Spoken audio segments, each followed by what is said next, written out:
Yo, yo, yo, yo, yo, yo, yo, yo, yo, what's cracking, what's cracking, what's cracking? You rocking with the hottest podcast show in the world.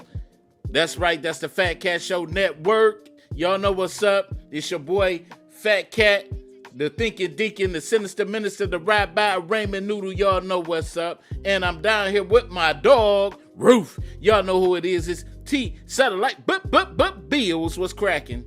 What's happening? What's happening? How are you this fine evening? Oh man, if I was any better, I'd be in heaven.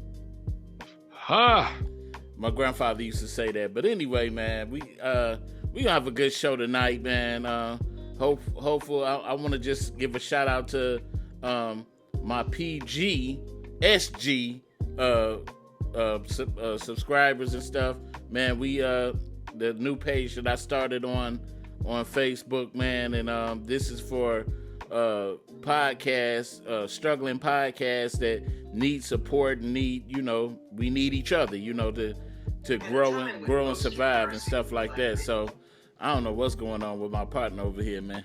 But anyway, make sure if you got a podcast, man, make sure you get with us on that page so we can look out for each other. We looking for committees to review podcasts and just give struggling podcasts, a heads up, and some support, because we all need each other, So, but anyway, we start the show off like we do all the time with our birthday wishes. Yay, yay. So we want to celebrate everybody that is celebrating birthdays today. We may not be able to be in the place with you, but hey, you tune in to the Fatcat Show and Network, and we give you that birthday shout out. That's what's up. But just like we got life, we got death. And we at the Fatcat Show want to send our heartfelt condolences to those out there who are just going through it right now. We understand. Last couple of years for me, has been rough, and I always make reference, just the minister in me. I always make reference, but I need to go different though. Jesus said, "He that believeth in me, even though he were dead, yet shall he live, and he that liveth and believeth in me shall never die." So we hold close to that faith and just believe that he has gone and prepared a place for us in glory after this life is over. Amen. But we got a good show. Of course, we continuing with our new segment, the Hood Family Feud, and then another segment the titles we have here is, I saw a comparison on Facebook. Nas X and Prince can be compared.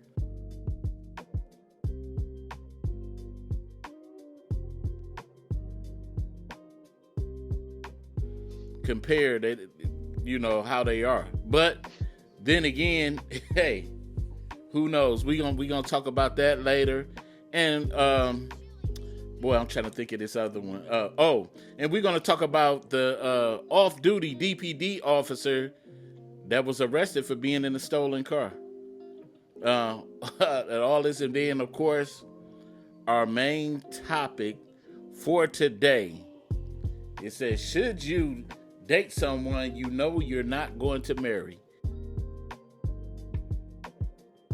Should you date someone that you know you're not going to marry? That seemed like that would be a waste of time.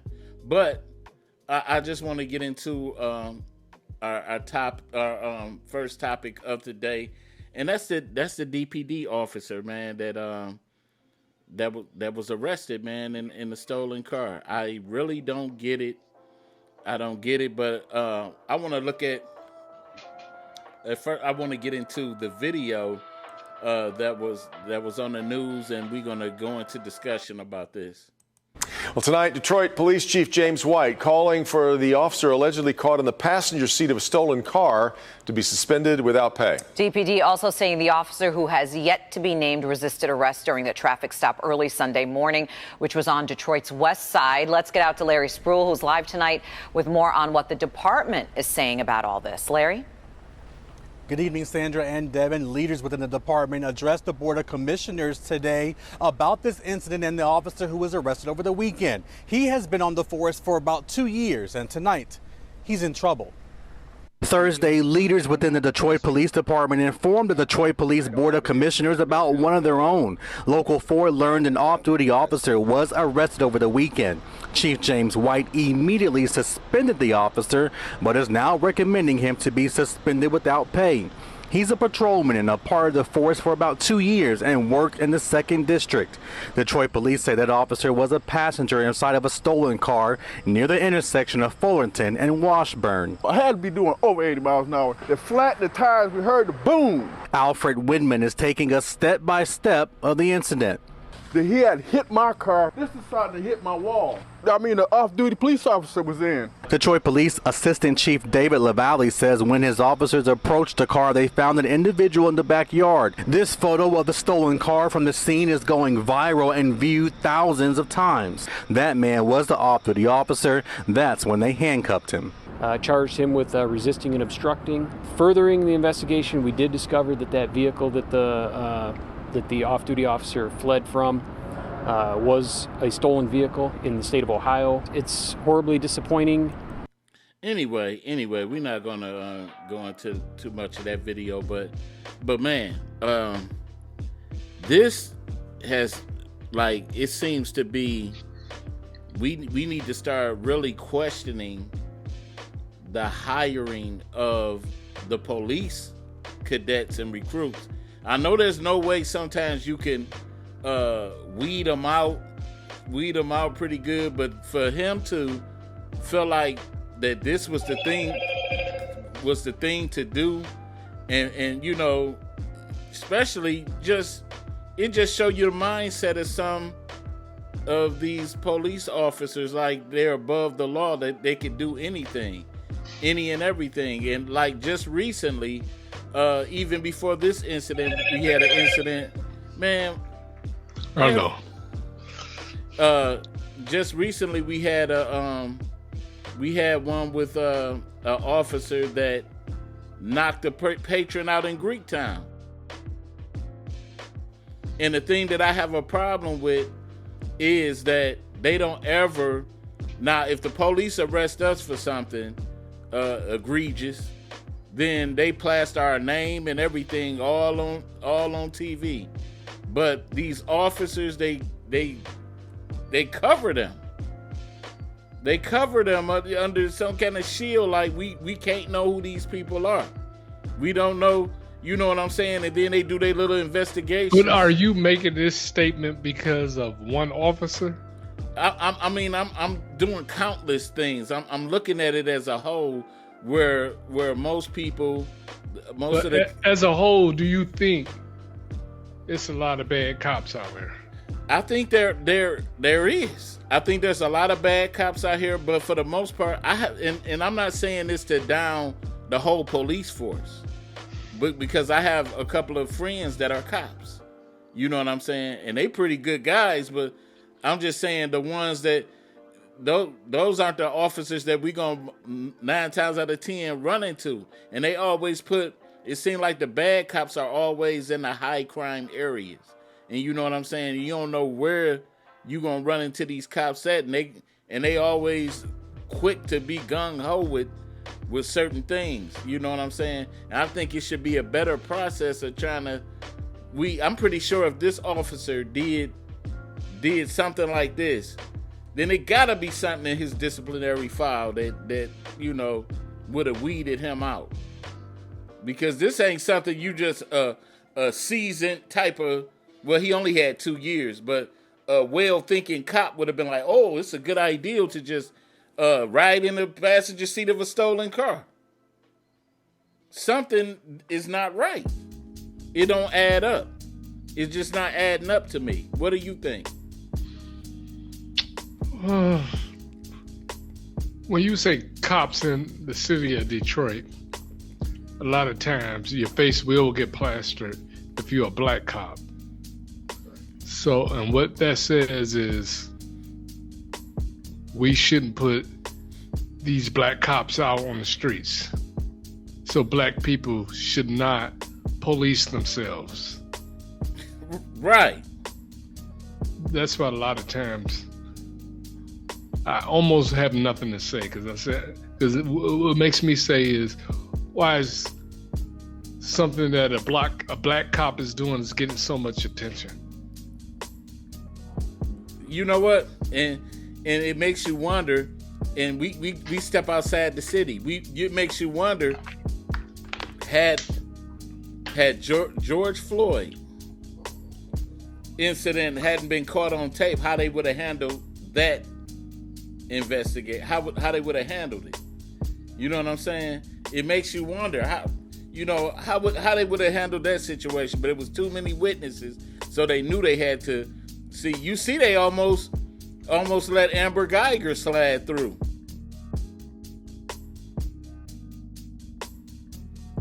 Slide through if it wasn't for a witness kind of like looking at it, even though they didn't have video footage of it. But it would have seemed too egregious for her to get off scot, even though 10 years is nothing to what, because this man would never get his life back. But 10 years is nothing.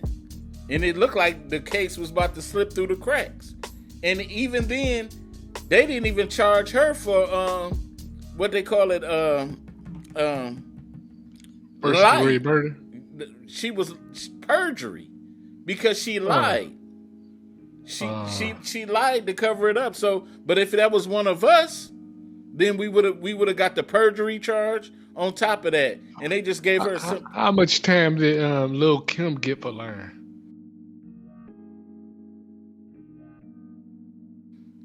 I forgot how much. Wasn't it about 5 to 10 years? Yeah, I think it's about 5 years. Yeah, about 5 to 10. Yeah. But we know the laws never is in our favor. Right. We know this. That's why I don't understand, like, people that are in the life of crime. I ask myself, I say, why? Because you know what's going to happen when you go to jail. Right. I mean, you go in front of that judge. Right. They're going to throw the book at you. Right. You can sit back here and say, oh, that's not fair. If I was white, this wouldn't happen. But guess what? You're not white. And this is the world we live in. Right. Where it's nothing free when it comes to black people. This is what you should know. And then you know what else is not right too with us? They stack it's not even just a immediate charge that you being charged with. Then they try to compile little charges between to give you more time. You know, like if you like kind of scared for your life, you know, because it's right for black men to be in fear of the police. So naturally, if a cop tells you to get out of the car and he got his gun pointed at you and you nervous and you don't immediately make that move to get out the car, and then if this cop gets upset with you and then he has to pull you out of the car, now not only do you have that, like if you resisting, then you got resisting arrest, then other little charges he gonna pile up on you and stuff like that. And that's the thing that's so, you know, scary about the law. The scary thing about it is I seen this on the video. You have these young black guys saying, well, I know my rights, and you mouthing off with a guy that, number one, he don't like black people. Number two, he's got a gun. Right. So why would you struggle with him? Right. I ain't never struggle with a racist dude with a gun. You have to be out your damn mind.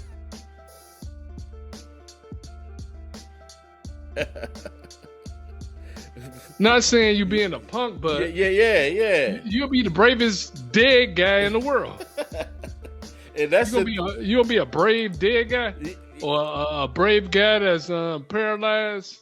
And that's the very thing that we talking about right there. Like, you know, it don't pay, because we done seen we done had enough time to see the model of what happens when you call yourself so-called being a smart black person to a cop that don't like you and ready to just gun you down. We done seen the model, the blueprint. I can remember my first encounter with the police. I said, I got a license. I ain't got no warrants or nothing. What you gonna do to me? I'm getting smart with the police. Not saying that you can't, because I can. That's not breaking the law. But that cop said something to me that changed my entire life. He said, shut the F up. I'll put some dope and a gun on you. See? I was like, dang. See? Yeah. That was the reality of things. Yeah.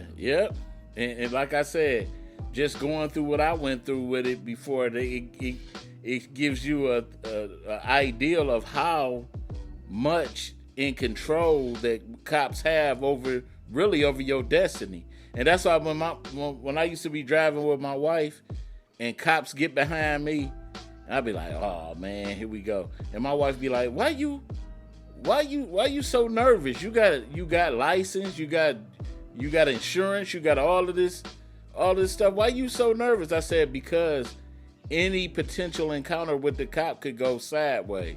You just don't know. You just got a gung-ho cop. Like I said, when I ran into my incident, when I ended up getting locked, arrested that day, the whole thing was I was upset because my car got broke into. And the cops did nothing on the scene but holler at chicks. And a ton of cars got broke into that night. But because I got mad and said some things to the cop, they got mad and arrested me. And so that just show you that how sideways things can go. And on top of that, he did some dirty stuff. He had my license. He threw my license away somewhere and did all that bull crap. He said, I feel the same. He was at Raheem. He said, I feel the same. And my pops was a lieutenant. Wow. Yeah, man, it's no joke. It's no joke. And if you listening to any of this and you want to call in, that number is 646-564-9728. Press 1 if you want to call. But the thing I'm saying, not all cops are bad. I ran into some good cops too.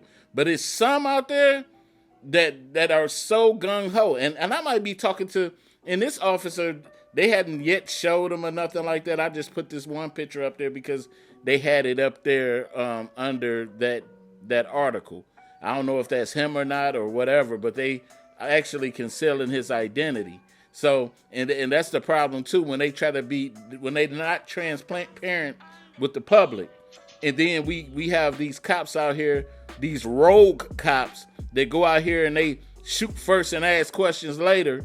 Then we don't even know the history of the cop that they just let go, and they just putting them back out in the street because they want a bad rogue cop that control to go in these bad crime areas in Detroit or wherever the cities are, to do what they do. He said, yes, sir, let me tell you, it's a sick brotherhood that rivals the sex scandals in the Catholic Church. Wow. But but it's crazy, man. It's crazy, dude. It is definitely crazy. But like I said, man, it's I just hope we can come to, they can really go through the process a little bit better than they have been doing, because like I said, I just don't see a cop being able to, just click into this criminal mindset so quick. Like just, I'm just gonna ride in the, who does that? Who raised you? You know what I'm saying? So they don't care. I had a couple of buddies that were cops, and they used to do some horrible things. Showing up, hollering at people, girls. Oh yeah. Doing a domestic violence case. Oh yeah. And that happened to me. I told the story before, but Oh yeah, I'm talking about pull my girl right in my face. Wow. And there was nothing I can do about it. And I'm just looking at her like, oh, you just gonna give me your telephone number right in front of me, huh? And you know what though? I had a cop do that to me on Belle Isle. I was like, wow. He tried to excuse my language, HOE me big time. You know how they used did though, didn't he? Yeah, he did. Look, no, this is what happened. You know how they used to tell you when they started policing and saying that you can't stand out behind your car on Belle Isle. And so a chick had called me out to her car. So I went out to talk to her through the passenger side window. And so when I seen the cop coming, I said, oh baby, I said, look, you gotta hurry up, give me your number, I gotta go. And my man was like, and he just honked it, did that, doop, doop. He said, you, just walk it back to the thing. He said, come here. And I was like, what's up? He said, I need your driver's license. I said, for what? He said, because you disobeyed the regulations of the park. And I said, I don't have my driver's license. He said, what? I said, I don't have my driver's license. And he said, well, you can, either leave the park or get arrested. So I got in the car. At that time, I had a jersey on with a t-shirt under. So I took the jersey off, got in the car, drove around the park, and went to another part of the park. But it was just, but after he did that, he started talking to the chick that I was doing that, and that just show you how they do. That's how dirty they are. But anyway, we want to get into the other part before we because I done lasted too long on this part. But I saw something very interesting too on Facebook, and this where people were kind of like, you know how we say the impact of Lil Nas X. You know, we had the impact of Lil Nas X, and they were saying how his impact is no different than Prince. You know, because we saw Prince wore some skimpy stuff, and But Prince never said he liked men, though. Yeah, he never said he liked men, but he wore some. We gave people like Prince a pass. I know, but look, women love Prince. Yeah, that's why we gave him a pass. You had the toughest guys in the world dressing like Prince, and Prince dressed like a woman. That's what I said. But at the same time, not one time did it ever come out his mouth that he like men. Yeah. Not saying that if you like men, something is wrong with it. But I'm not even trying to get into all that. I'm not trying to be upset the alphabet boys or any of that. Right. But Prince never ever say he liked men. Right. And that's the difference. Because I can remember, I don't know if you remember when Under the Cherry Moon. Yeah. And they showed Prince from the start from the bottom all the way up. Dude's like, yeah. They showed Prince face. The dude's like, hell no. You know what? Wait a minute, Raheem said dudes used to call me Prince in high school. He said Prince is original. This new age stuff, nah. I don't know about somebody saying they called me Prince in high school. But you know what though? But you got beat up a lot in high school. But you know what? Prince picked that up from James Brown. I don't care. He picked it up from James Brown and Rick James. Did you say they used to call you Prince in high school because that curl you had in the front? Nah, they called you RuPaul. You was the original. So you better leave me alone. I told you. But anyway, like I said, I really. Well, back on that, they called you Prince in high school? No, they called you Prince back in high school. No, I ain't talking about you. I'm talking about the caller. He said I used to be mad as as F. But why did they call you? Did you wear fingernail polish or foundation? Yeah. Why did they call you Prince High Or did you have a jerry curl or something? Or some real tight pants? Or something like that? Because did you have some pants with the ass missing or something? Or what? Stop, man. But for real, that was because guys said. She said, "Yeah, I'm Creole. I got natural curl." Yeah, okay. So you know what? A lot of how. If curly hair, they'll call you Prince. Yeah. I don't know. I ain't never heard that before. But all right. but you got dark guy problems, man. You ain't got the light skin problems. What's you talking about? Dark guy problems. You got dark guy problems. Y'all didn't have that. When they called you, when they used to call you Al, be sure, how did you feel? Man, I didn't too much complain because what he said, F out of here. Said F out of here. But man. But for real, man, that's something else, dog. I just can't. Kids were cruel back then. Now tell me, who did they call you back in high school? Did they tell you look like somebody? I'll be sure, Christopher Williams. They used to do all that. They would catch you with all that, but the difference is I was a capper too, so I just capped back. But y'all dark skin, it was always a light skin, dark skin problems. Y'all was always see, I had missed the phase of the 80s when light skin was in. By the 90s, the Wesley Snipes dark and all that stuff started coming in. I remember back in the 80s, it was all about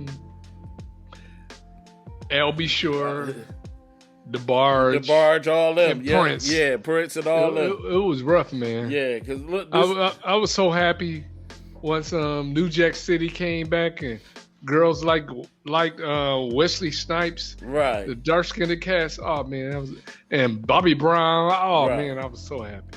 Hip hop did it all though. Yeah, but right quick, we need to hurry up and get into our segment for today, and that's the what we call it, the Hood Family Feud, and our question for today: how did you get picked on if you look like Prince in high school? Stop. Our question for today is, our statement for today: signs that your mate is cheating. Signs that your mate is cheating. She started dressing different for work. Dressing different from work. Boom! There you go, on the spot, man. You did it, man. You got it. She started wearing new perfume. She stopped cooking breakfast. She started coming home late from work for work. Oh, that hurt. She started coming to participate in this. Staying out late. There we go. Next. She started buying condoms. Well, condoms. Okay, he said she don't want to have sex. Bam, that's the number one answer. Don't want to have sex. Oh, man.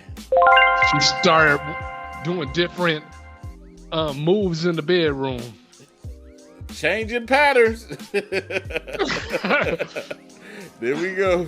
It's on the board. Changing patterns. Change her passcode on her cell phone. I left that under changing patterns. This take me down a bad memory lane. I don't even want to remember this. So I'll bow out of this game. Okay. Number 5 is find phone numbers. Only. Number 4.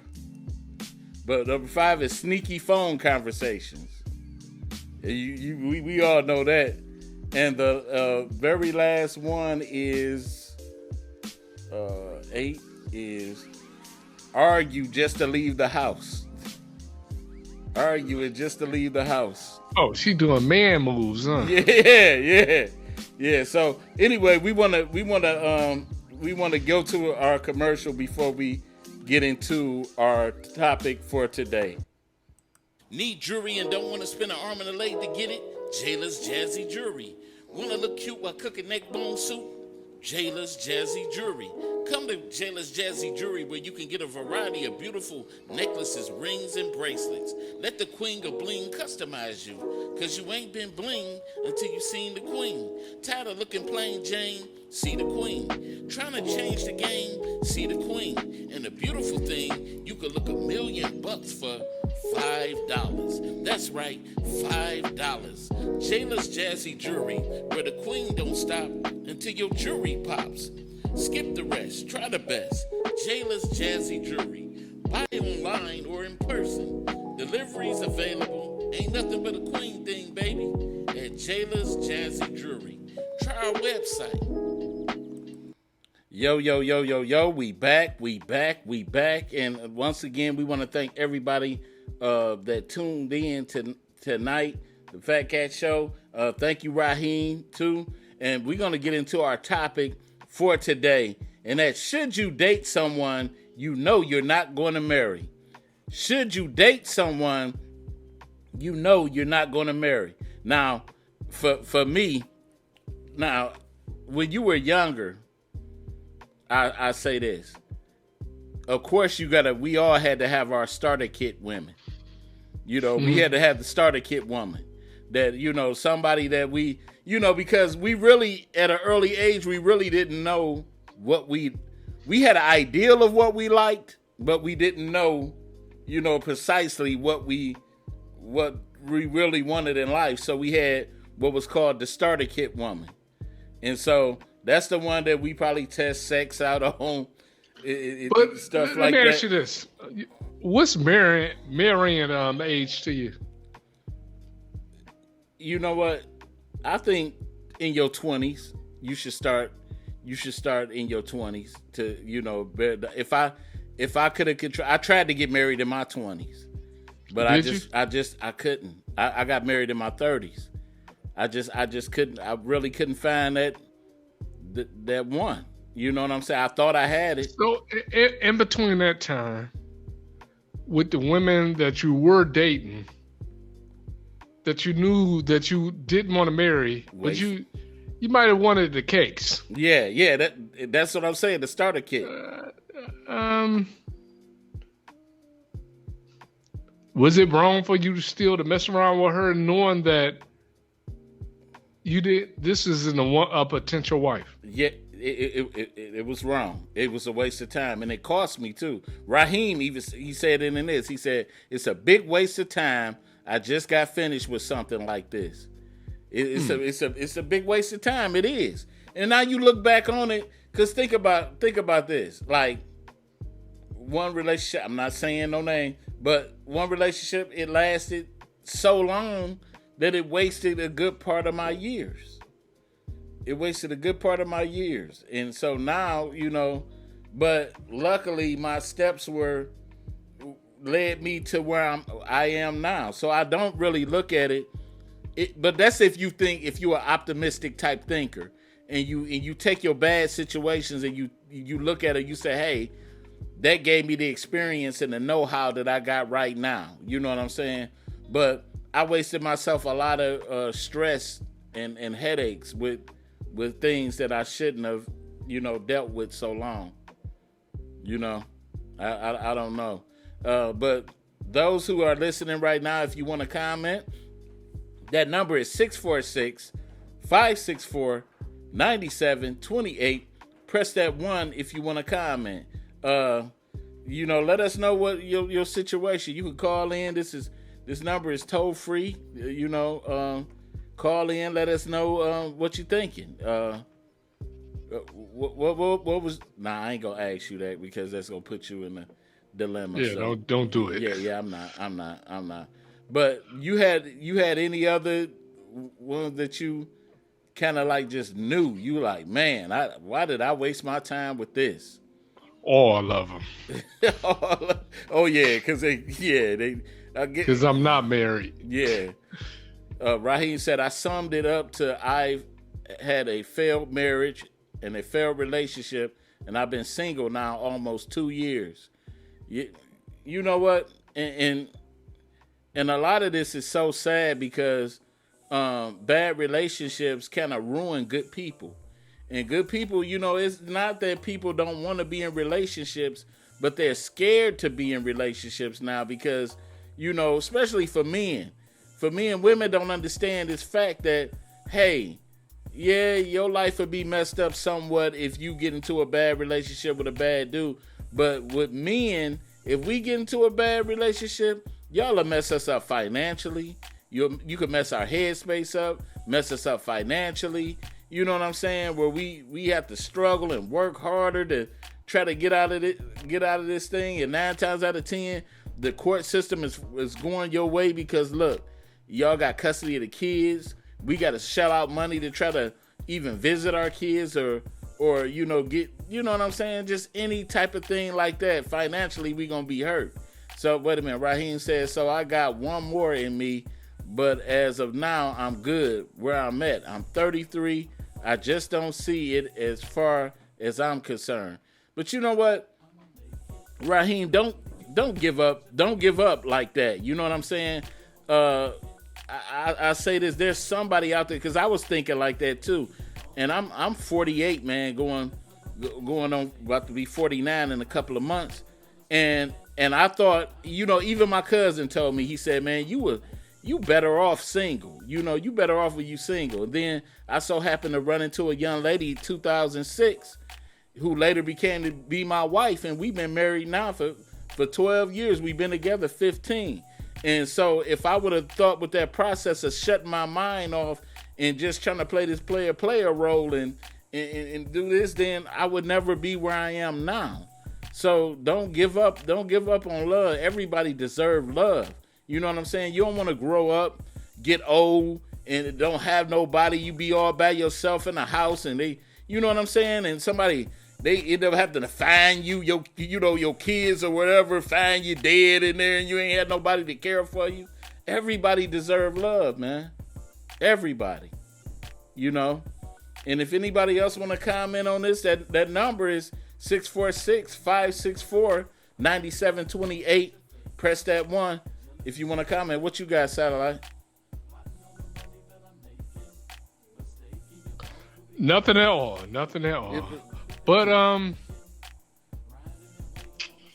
don't know. That's a touchy subject. Yeah, because like I said, because 9 times out of 10 you think about it, the person that hurt you, they the dumb ones. They the ones that's dumb because they gon', karma has a way. Every time I was dirty in the relationship, that karma came back and hit me twice. How long did it usually take? Oh, not long. That karma came back and hit me hard, boy. And you knew it was coming. And you just knew it. And you was always bracing like, I know it's gonna come and get me. I never got away with nothing. Nothing. Not one thing. Right. I'm like, God, I'm talking about my karma. I had instant karma. Yeah, instant. Yeah. So I wouldn't have it. I just said, you know what? Stop doing stupid shit. I think the only thing that never happened with me, as far as karma was that when, just say, how you do that, leave a chick for another chick that's willing to cheat with you. I've never fell into that type of situation where, I did it once. Oh. And after I did it that one time, I said, I would never in life do that again. That was the worst chick to this day that I ever had. That was a terrible situation. Wow. That's why I ended up being with the chick I was with for so long, because I had made that promise I'd never leave somebody for somebody else. Right. I think that's the worst thing you can ever do. Right. That because like I said, I thought remember me and you talked off the show before, and I was saying how, you know, it get to a point where you think you don't even deserve real love. You know what I'm saying? Like you felt like you did so much dirt that you don't even really deserve a person like that. But everybody, because you think about it, your experiences form your thoughts and how you deal with situations. So I didn't even realize at the time when I was hurting people, I was hurt. I was actually a wounded person hurting people. So, like we say, hurt people.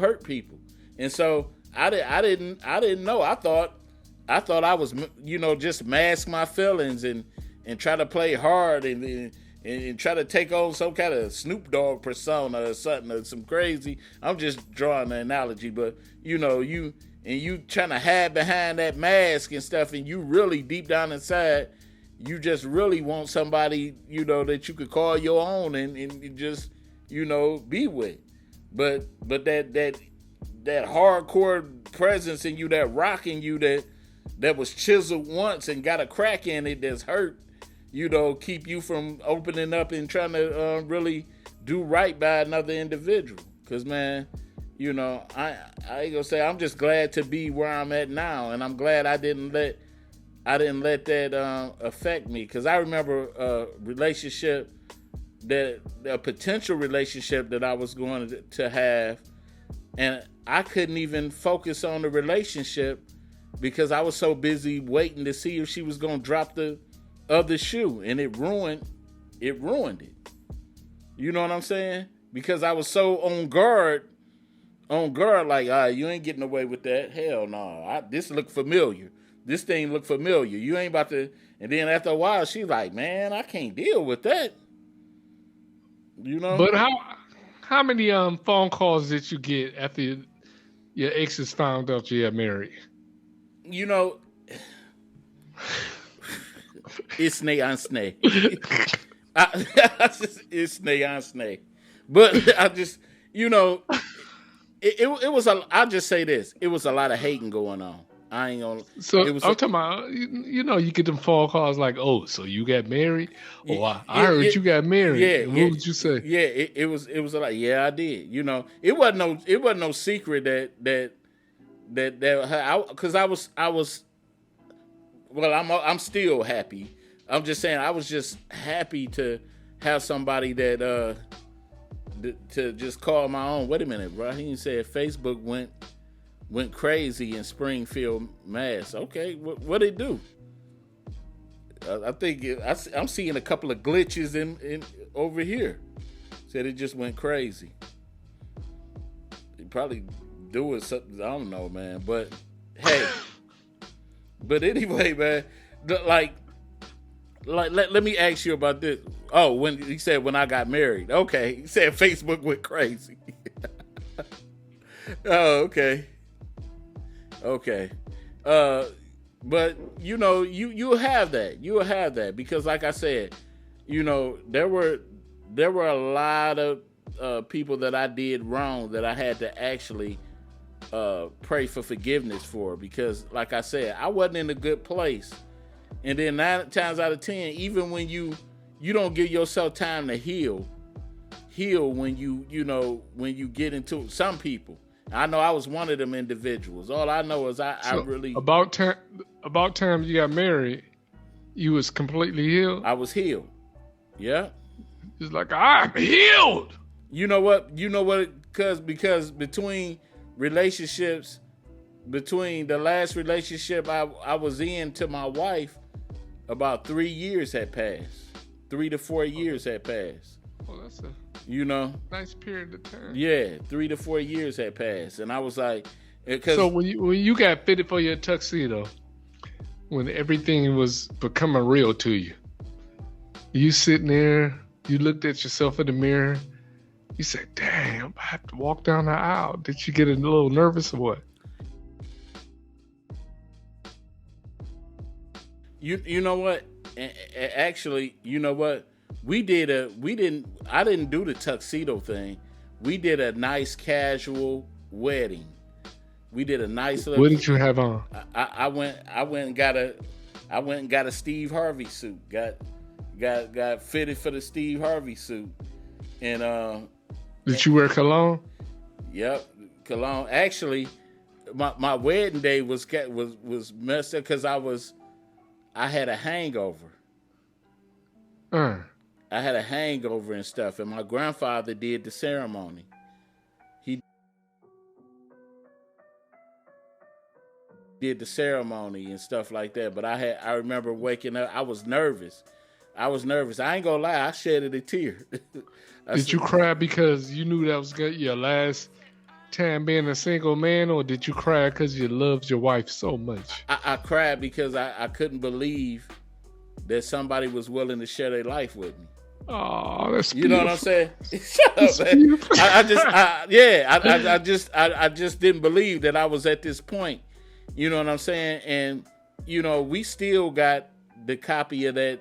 Our wedding, and I look back on it and I cherish it much more now because there's a lot of people in that video that are not here today. Okay.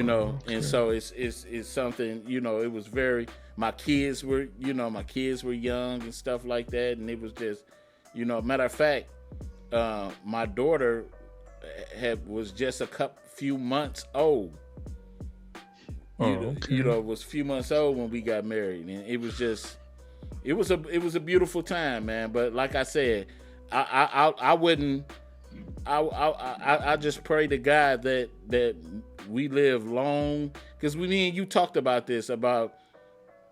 Just the prospect of if anybody, a married couple, if anybody was to leave for glory early, and you just have to, your whole life is just reset, and you gotta, I know death is coming one way or another, but I would hate to be, that one to have to reset, just reset and stuff and do something different. You know what I'm saying?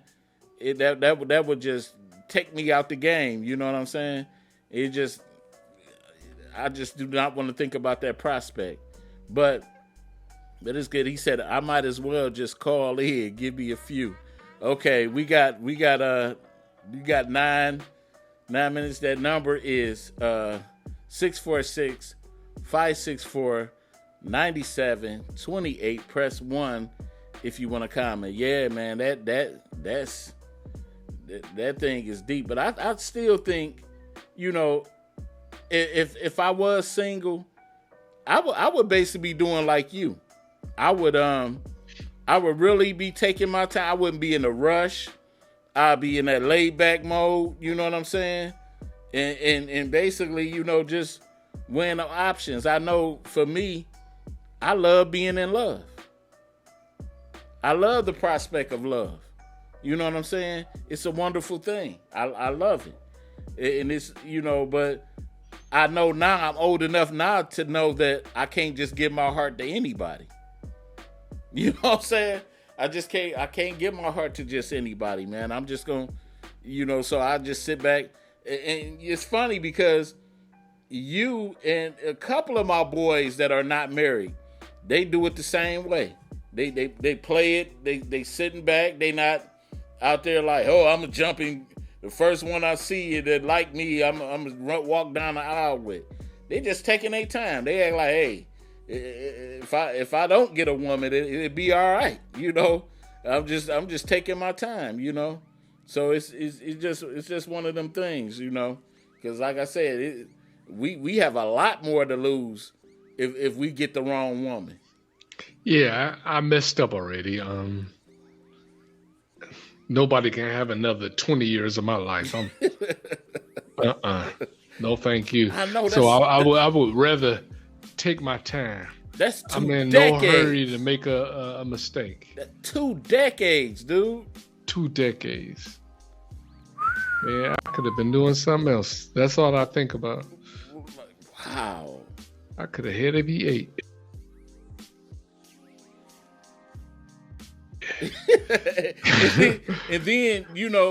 and then just trying to fit a triangle into a rectangle, and it ain't gonna work. You know what I'm saying? You know it ain't gonna work, so you were just wasting most of your life just trying to make stuff work. I think that's why I'm probably so quick with people right now. If I don't see a future with us, I'm out. Right. Could you accept the prospect that, let's say, would you ever get to the point where you'll say, hey, it look like my prospects ain't real good at finding, let me find somebody? Would you ever get to that? Like my clock is ticking, you know? No. Women are like that because they get to that age where they can't have kids, or let me go get somebody before I start menopausing. Yeah. You know, men, we not too much like that, because you can be an older man and go get you a young chick and be like, But then it'll just be physical. So what? That's better than physically using your hands.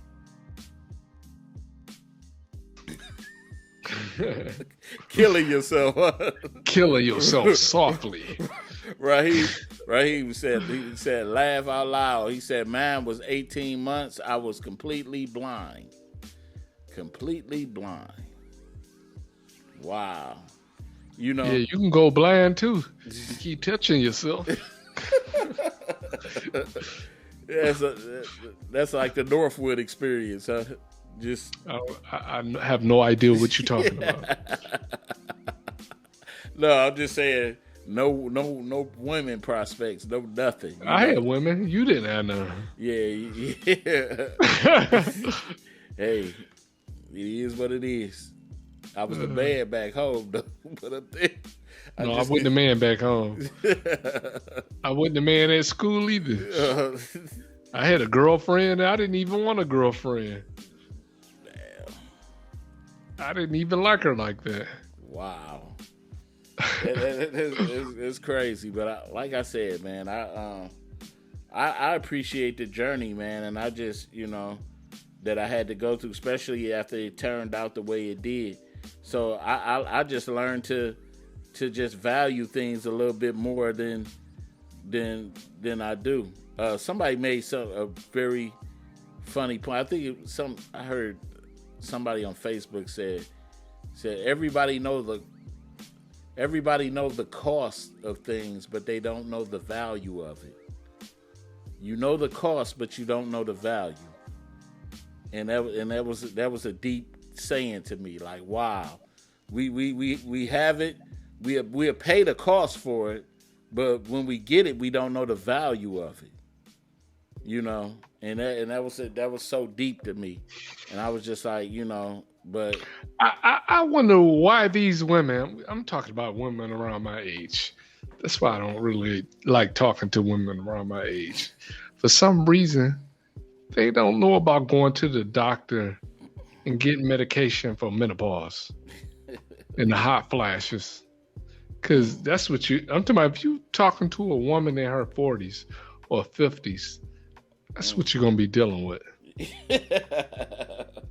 And older women, like when I say older women, I'm talking about grandmas and mamas, not talking to these girls about going to the doctor. Yep. Yeah. To get medicine, because I don't know if you ever dealt with a woman with going through menopause, but they be acting crazy. So I don't know what. It's their emotions. It ain't even about them being an older woman. It's about that Jekyll and Hyde crap. Mm-hmm.